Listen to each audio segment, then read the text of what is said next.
আমাদের 23 নম্বর প্রবলেমে বলা হয়েছে যে ইনপুট এ নাম্বার, অর্থাৎ ইউজার থেকে একটা নাম্বার নিব অ্যান্ড দেন দেখবো এটা নেগেটিভ কিনা। এখানে কন্ডিশনও বলা হয়ে গেছে।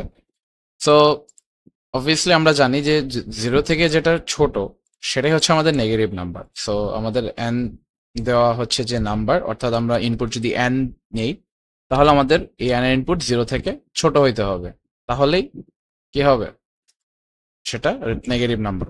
তাহলে আমরা সেই কাজটাই করি। সো ফার্স্ট অফ অল আমরা একটা ইন্টিজার এন নিলাম এন্ড দেন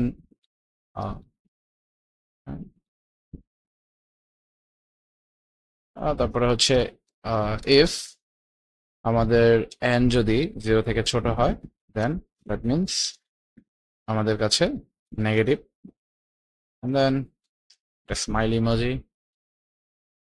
এখন যদি আমরা রান করে দেখি -10, ইট ইজ নেগেটিভ।